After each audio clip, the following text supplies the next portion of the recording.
Saudara, tragedi tenggelamnya KMP Tunu Pratama di Selat Bali membuat prihatin semua pihak. 2 hari setelah kejadian, hingga kini puluhan korban belum juga ditemukan. Bagaimana evaluasi sistem keamanan transportasi laut? Pagi ini kita bahas dengan sejumlah narasumber, di antaranya anggota Komisi 5 DPR fraksi PAN, Pak Bakri. Selamat pagi. Selamat pagi, Mas. Terima kasih banyak. Inilah Rajiun, berdos kita, Mas. Terima kasih Pak atas sudah bergabungnya di Dialog Sapa Indonesia Pagi pada hari ini. Dan juga Hasanuddin, ahli stabilitas kapal IT Surabaya. Terima kasih Pak Hasanuddin. Selamat pagi. Terima kasih banyak. Kemudian salam kenal semuanya. Ya, dan juga nantinya akan bergabung dengan kita Kepala Kantor Pencarian dan Pertolongan atau SAR Surabaya, Nanang Sigit. Saya ke Pak Hasanuddin terlebih dahulu. Pak Hasanuddin, dari berita yang sudah beredar, memang sampai saat ini KNKT belum mengeluarkan hasil investigasinya, tapi analisis Anda seperti apa terkait dengan kecelakaan atau tragedi kapal ini?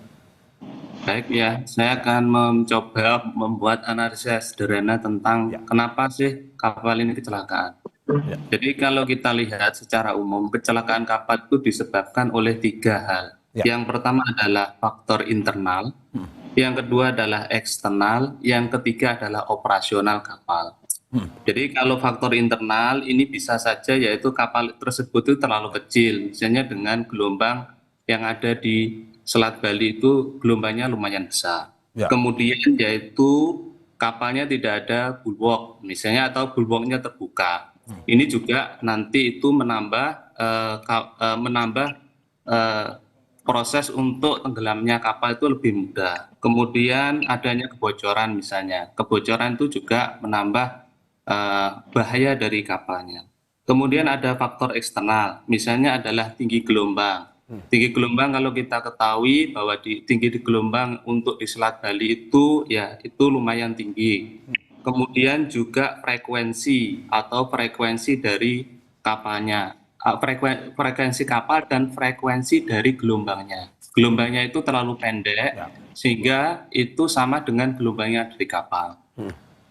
Kemudian yang ketiga yaitu adalah faktor operasional. Kapal ini kalau kita ketahui bahwa usianya kan sudah 25 tahun. Jadi sebenarnya ini sudah melampaui usia dari kapalnya itu sendiri atau konstruksi.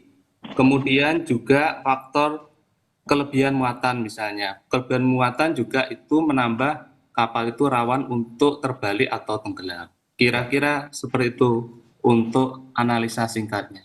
Oke, Mas Hasanuddin, kalau melihat analisa tadi Anda mengatakan bahwa ada dimensi yang terlalu kecil dari kapal Tunu Pratama Jaya ini tidak cocok sebenarnya untuk di Selat Bali. Apakah menurut Anda memang harusnya tidak jalan atau tidak layak jalan atau bagaimana sebenarnya? Ya, harusnya operasionalnya misalnya adalah disesuaikan dengan kondisi gelombangnya. Misalnya saja yaitu kalau kita lihat di Merak Bakauheni, itu kapalnya besar-besar di atas 5.000 GT. Nah, kapal-kapal itu akan berpengaruh pada namanya respon amplitude operator. Jadi responnya kapal terhadap gelombang itu kalau semakin besar kapalnya, responnya akan semakin kecil. Sehingga kalau itu cocok, nanti itu akan frekuensinya itu akan rendah atau responnya akan rendah.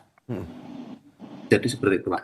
Oke, sebelum saya ke Pak Bakri, saya ingin mengulas lebih dalam lagi, Mas Hasanuddin.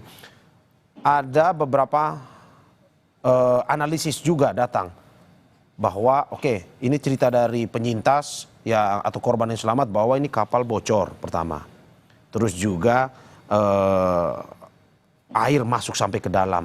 Dari analisis Anda, apakah memang ini dugaannya adalah karena cuaca, ataukah mungkin ada faktor internal, misalkan kelistrikan, atau misalkan ada yang bocor di dalam kapal, atau bagaimana?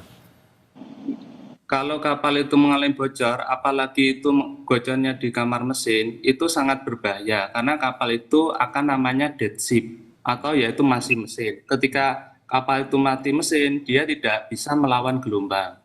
Kemudian kalau gelombangnya terlalu tinggi, itu akhirnya itu namanya akan terjadi namanya deck wetness atau naiknya air ke geladak sehingga menimbulkan free surface effect Ketika menimbulkan free surface effect, itu kapal akan tenggelam dengan cepat.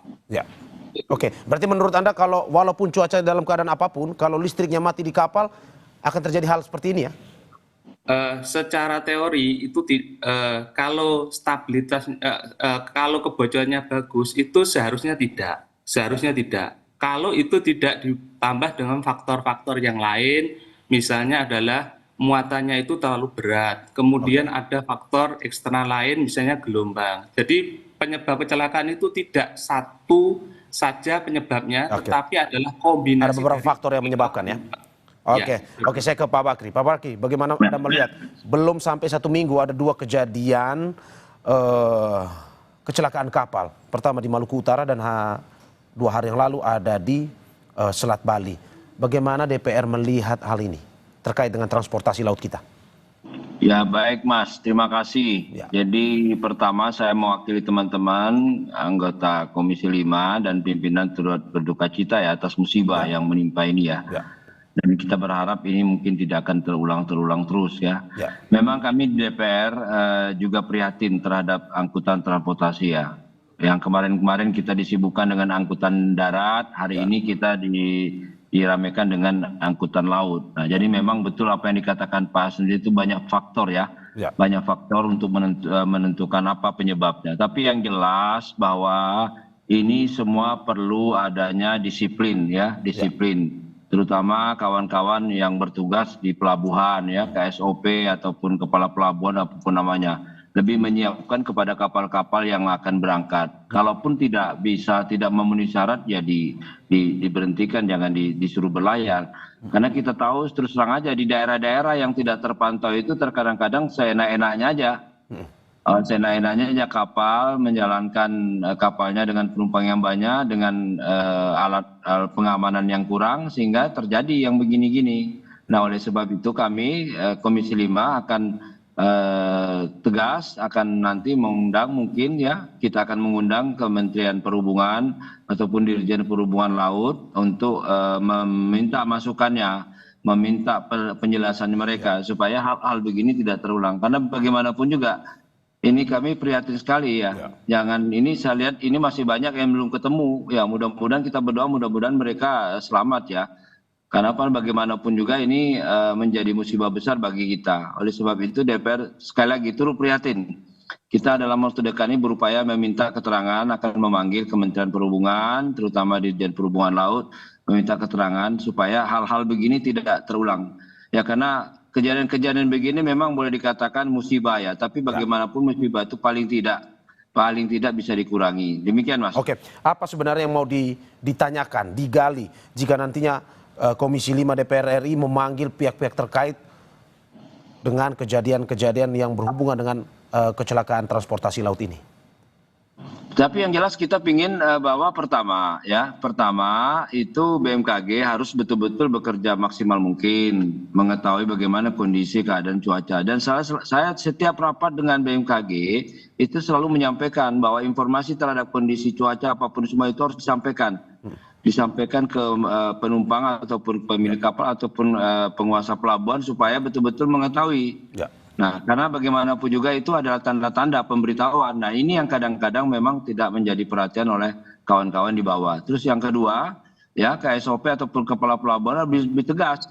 Ya, melihat kapal apa dikatakan Pak Asndin banyak faktor, ada faktor eksternal, internal dan semuanya. Nah, sering kita lihat kadang-kadang didorong oleh keinginan para penumpang, tidak lagi melihat ya berapa banyak penumpang yang bisa diangkut, tapi melebihi kadang-kadang. Nah, ini salah satu faktor. Juga itu faktor umur kapalnya. Tidak beda, saya pikir di darat juga begitu. Kadang-kadang angkutan darat mobil yang udah tua masih juga melintas. Nah, ini harus tegas.